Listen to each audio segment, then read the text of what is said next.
Kami haturkan ahlan wa sahlan bihudurikum kepada Kiai Haji Nuril Arifin Hussein ataupun yang biasa kita kenal dengan Gus Nuril di Pondok Pesantren Al-Islah Jatirja Subang. Baik, untuk acara selanjutnya yaitu sambutan-sambutan. Untuk sambutan yang pertama, kami persilakan yang terhormat Kiai Haji Maman Imanul Haq selaku anggota DPR RI Komisi 8 dari fraksi PKB Partai Kebangkitan Bangsa. Kepada Kiai Haji Maman Imanul Haq, waktu dan tempat kami persilakan.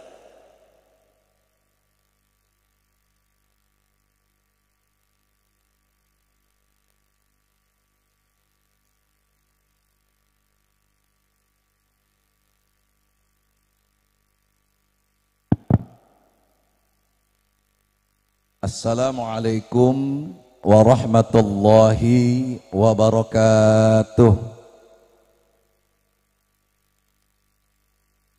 Alhamdulillahi wa kafa, wassalatuhu wassalamuhu ala nabiyinal mustafa wa ala alihi wa sahbihi wa man ihtada.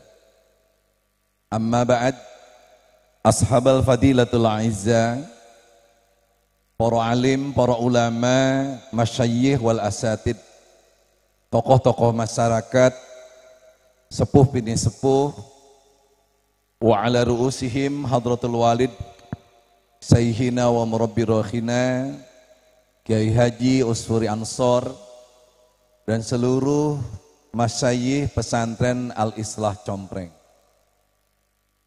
Hadratul walid Kiai Haji Nurul Arifin atau Gus Nuril, saya dengan Gus Nuril itu sama-sama ABG, anak buah Gus Dur.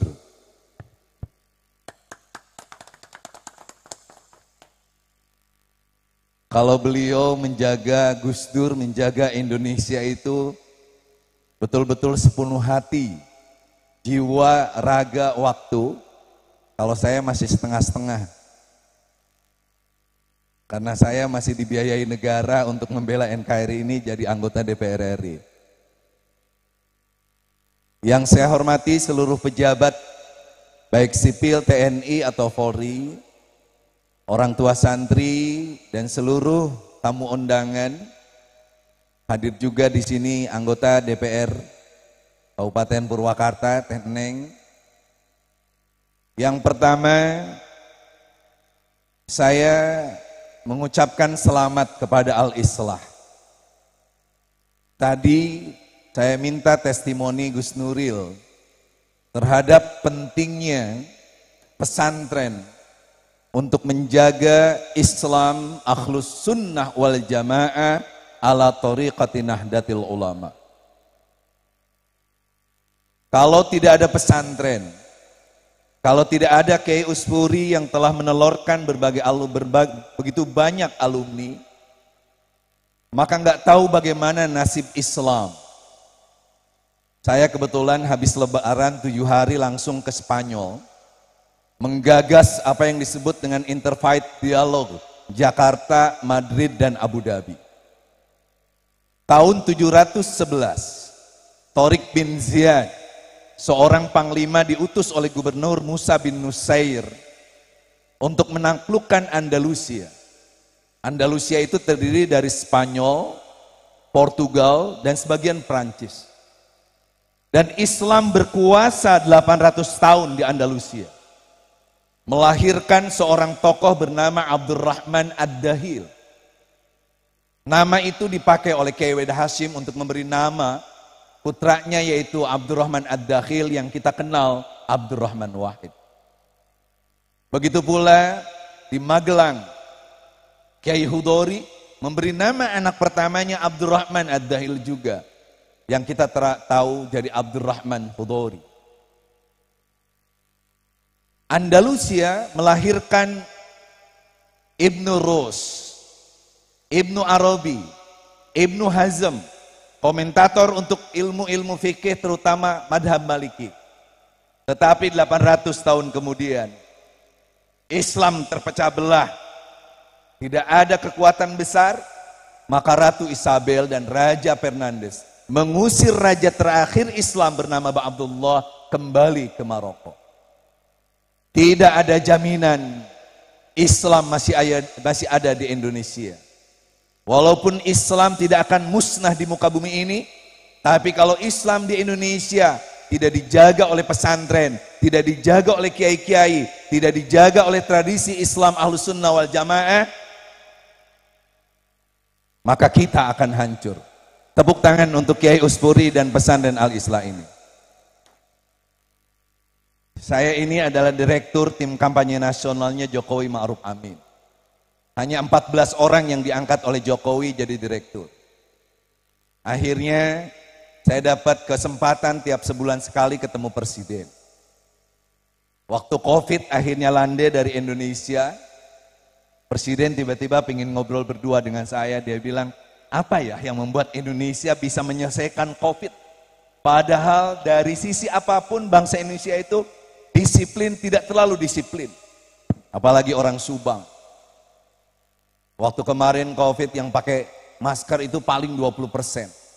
Ada yang meninggal dunia ternyata bukan karena Covid, tapi maskernya nggak diganti-ganti dan bau. Apa yang membuat kita berhasil? Padahal yang divaksin pun masih ada yang berani melawan.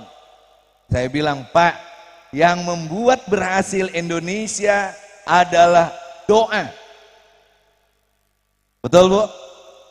Tiap hari Kiai Uspuri dan para kiai menyuruh kita membaca sholawat. Sama-sama. Li khamsatun biha haral waba'il hatima al-mustafa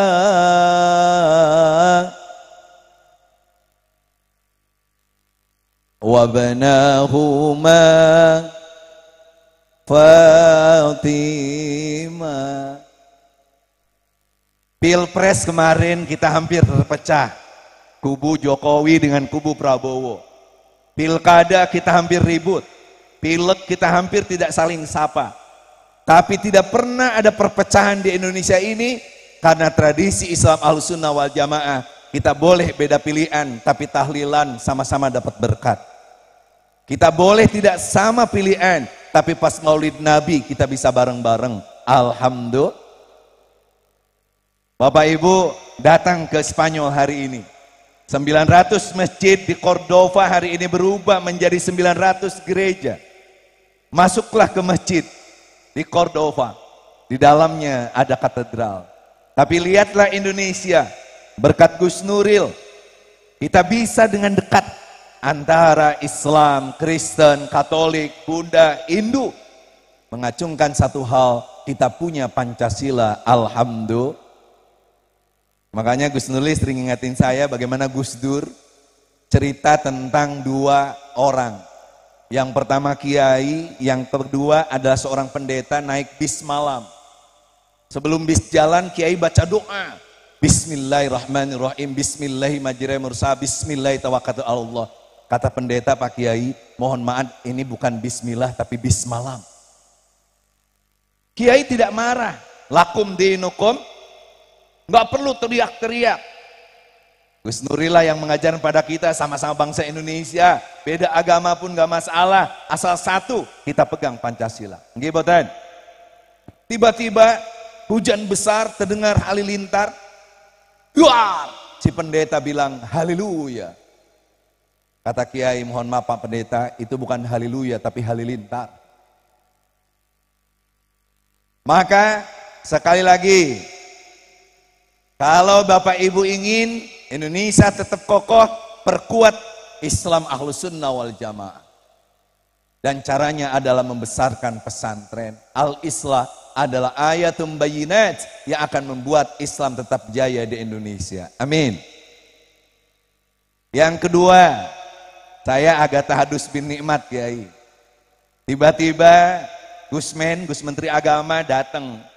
Kiai Maman, ini Arab Saudi minta tambahan dana 1,4 triliun. Saya bilang nggak bisa Gus. Ini udah diketuk, udah bikin kepres. Tetapi kalau kita tidak bayar ke Arab Saudi, maka jamaah haji Indonesia tidak bisa berangkat. Oke, kalau gitu catat.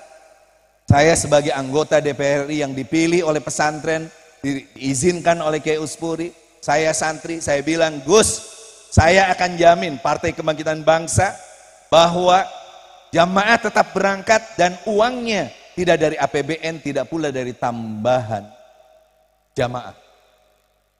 Gus Menteri tanya, caranya bagaimana? Serahkan ke Kang Maman. Oh, ibu-ibu, saya cari duitnya. Kita punya duit di BPKH 160 triliun. Pasti ada dana efisiensi. Nemu duit 870 miliar. Lalu ada duit namanya duit maslahat 800 miliar. Selesai itu masalah. Berangkat haji kemarin, kloter pertama sudah tiba kembali di Mekah. Itu karena DPR-nya santri. Kalau DPR-nya bukan santri, selama COVID, siapa yang mengajak kita berhenti yasinan, berhenti maulidan? Kiai-kiai. Demi apa? Karena nurut negara dan COVID landai berakhir. Berapa uang yang dikeluarkan untuk COVID-19? 600 triliun. Berapa pesantren dapatnya? Saya gedor-gedor meja, pesantren cuma dapat 3 triliun. 450 triliun uang untuk pendidikan. Mana pesantren dari negara? Apakah pesantren tetap ikhlas walaupun negara belum sepenuhnya hadir? Ikhlas walaupun menggerutu. Caranya bagaimana? Saya hanya nitip 2024 jangan lupa santri harus bisa berkuasa di NKRI ini. Setuju? Pokoknya kalau nanti presidennya santri kayak Uspuri, saya selesaikan masjid dan aula ini yang sudah 10 tahun nggak jadi-jadi. Siap Bu? Nanti anggota DPR-nya insya Allah bukan hanya 1 tapi bisa 2. Bapak Ibu, terakhir saya mau cerita Gus Dur tentang kekuasaan. Saya tanya Gus Dur, Pak, Bapak waktu diturunkan dari kursi presiden sakit enggak? Kata Gus Dur, enggak tuh. Karena saya itu jadi presiden, itu ternyata enggak niat. Oh ya, enggak niat Pak, iya saya didorong. Oleh siapa? Oleh Amin Rais. Tapi saya bilang Pak, gara-gara Amin Rais juga Bapak akhirnya jatuh. Kata Gus Dur, nggak apa-apa, kekuasaan itu milik Allah. Qulillahumma malikal mulki tu'til multa man tasya wa tanzi'ul mulka mimman tasya wa tu'izzu man tasya wa tudhillu man tasya biyadikal khair. Tapi kenapa Bapak tidak mau keluar istana? Kata Gus Dur, saya ini tidak pernah salah ketika berkuasa. Ini Gus Nuril yang di depan jaga Gus Dur untuk tidak keluar dari istana. Kata Gus Dur, iya saya tidak pernah salah. Bulo Gates, Brunei Gates, tapi saya di politik kalah. Akhirnya saya harus punya bukti di hadapan Allah bahwa saya tidak salah. Saya minta Luhut bin Sarpanjaitan untuk minta surat dari Lurah Gambir. Pak Luhut, ya Pak Presiden, tolong minta surat ke Lurah Gambir. Dengan ini saya Lurah Gambir meminta saudara Abdurrahman Wahid keluar dari istana. Pak Luhut yang Nasrani nggak paham usul fikih. Tapi karena yang nyuruh presiden, dia langsung bentak itu lurah. Pokoknya tulis aja lurah. Saya masa ngusir presiden? Tulis aja daripada kita bingung. Akhirnya dibikin surat, dibacain oleh Kiai Gus Dur, dicium oleh Gus Dur. Alhamdulillah. Kata Kiai-Kiai, ada apa Gus? Ya, saya akan keluar istana. Kalau ditanya oleh Allah, kenapa Abdurrahman Wahid, engkau ini keluar dari tanggung jawab? Kata Gus Dur, tanya saja ke Lurah Gambir. Makanya kita tidak mau didorong-dorong lagi. Kita harus punya kekuatan bersama untuk memenangkan 2024. Saya ceritakan ke Pak Amin Rais, Pak Amin, kata Gus Dur, Pak Amin itu seumur-umur tidak akan pernah menjadi presiden. Kenapa Kiai Maman? Ya kata Gus Dur, nama Bapak itu kan Amin Rais. Yang presiden itu harusnya A+ bukan Amin. Yang terakhir, saya mohon maaf kepada Kiai, saya harus kembali, kebetulan ada raker. Ibu-ibu, karena haji ini harus kita kawal habis-habisan. Arab Saudi itu memang ya Allah, membuat kita deg-degan terus.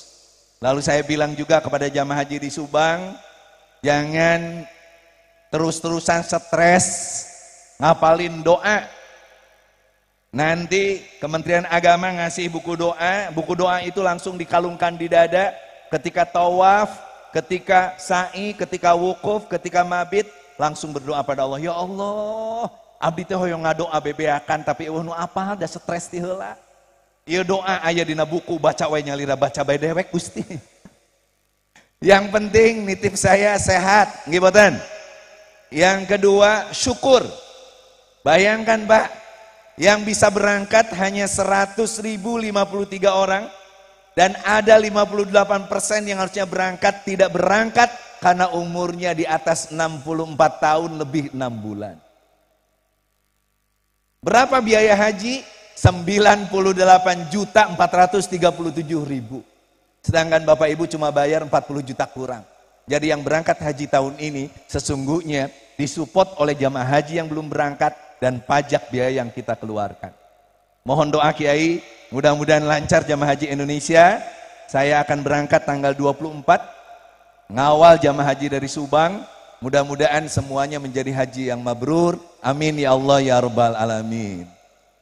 Ya Allah biha, ya Allah biha, ya Allah bihusnil khatimah. Ya Allah biha, ya Allah biha, ya Allah bihusnil khatimah. Bibarakati umil Quran wa syafaati Rasul. Al-Fatihah.